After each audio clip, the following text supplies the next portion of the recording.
La sécurité sur les voies ferrées d'établissements industriels et commerciaux a fait l'objet d'une réglementation particulière contenue dans le décret du 4 décembre 1915, pris en application du Code du travail.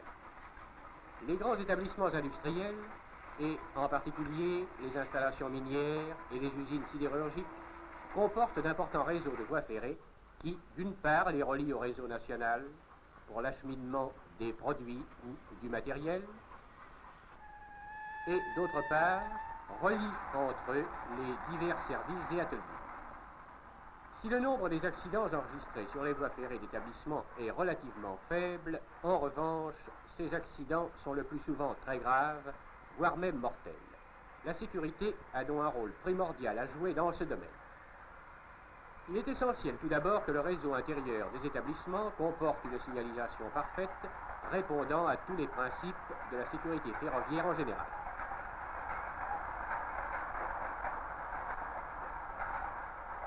Les passages traversant les voies ferrées doivent être annoncés par des panneaux de signalisation bien visibles. L'intervalle libre entre les obstacles et les parties les plus saillantes du matériel roulant doit répondre aux prescriptions réglementaires. D'une manière générale, et sauf cas spéciaux, il doit être de 70 cm au moins. Il est recommandé de signaler les points dangereux par des panneaux ou des bandes de peinture de couleur claire. Éviter les passages dangereux en empruntant des itinéraires détournés, comme par exemple ce tunnel sous cette batterie de four. Quand le passage à niveau est inévitable, assurer la sécurité du personnel, surveiller le chargement des chariots et pousser les charges au lieu de les tirer. Quand une rame de poche refoulée revient de l'aciérie, elle doit être annoncée par une cloche.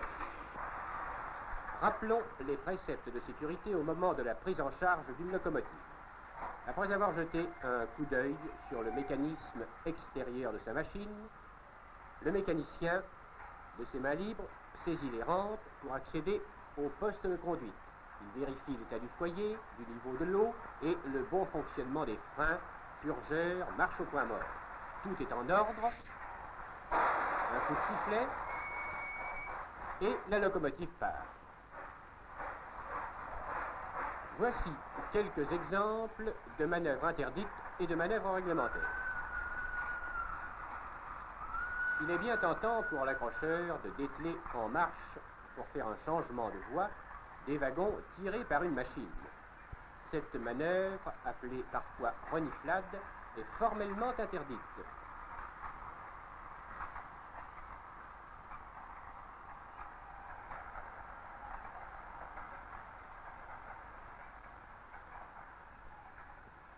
Le règlement relatif à l'accrochage des wagons spécifie que l'agent doit se placer en tête du véhicule arrêté en tenant l'anneau d'accouplement par l'articulation.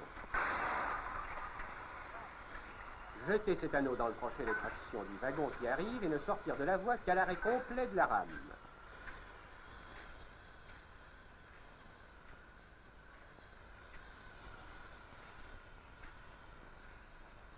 L'agent ne doit pas se contenter de vérifier du regard la position de l'anneau pour aller ensuite à la rencontre du wagon en mouvement et l'accompagner jusqu'au point d'accrochage.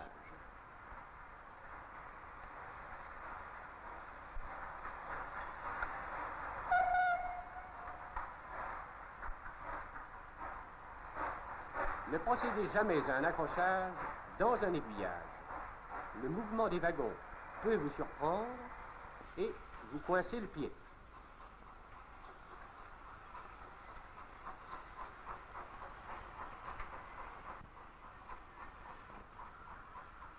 Pour la pose d'une cale, saisissez-la par la poignée et tournez son bec vers l'extérieur de la voie.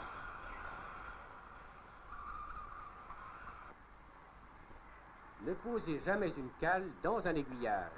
En aval d'une aiguille, placez la cale du côté opposé à la pointe de cœur.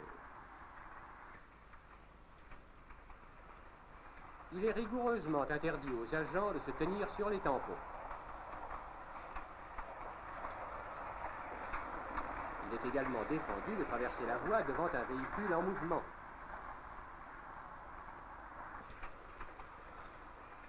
Pour piloter une rame refoulée, l'agent doit se placer sur le côté et en avant de la rame.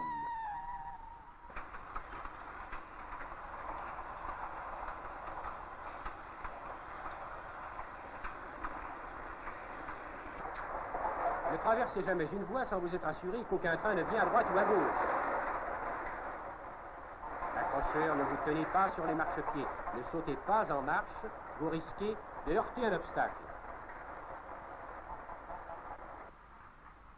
Les lorries circulant sur les voies doivent être précédés à 50 mètres de distance par un homme portant un drapeau rouge.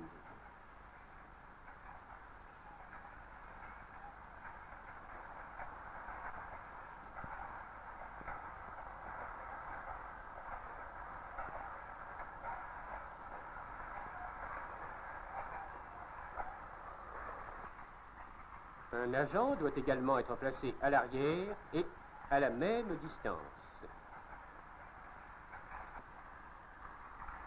Pour pousser un lorry, placez-vous derrière et non sur les côtés.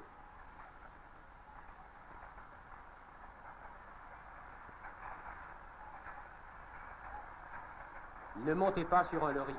Faire du toboggan sur une voie en pente, c'est courir le risque d'un accident grave.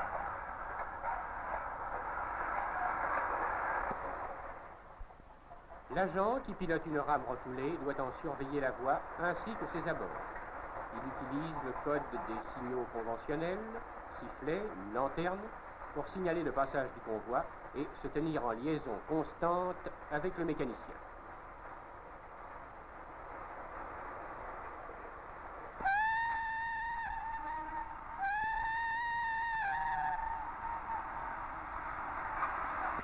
Lorsqu'une équipe effectue un travail sur la voie, elle est prévenue de l'approche des trains.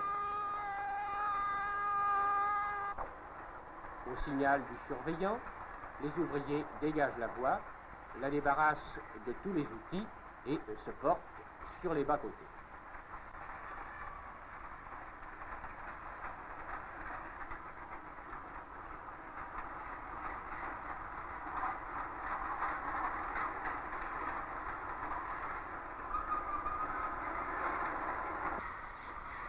Si vous voulez sûrement arriver à bon port, ne vous tenez pas assis sur les marchepieds et surtout en cours de route ou à l'arrivée, attendez sagement l'arrêt de votre voiture pour descendre.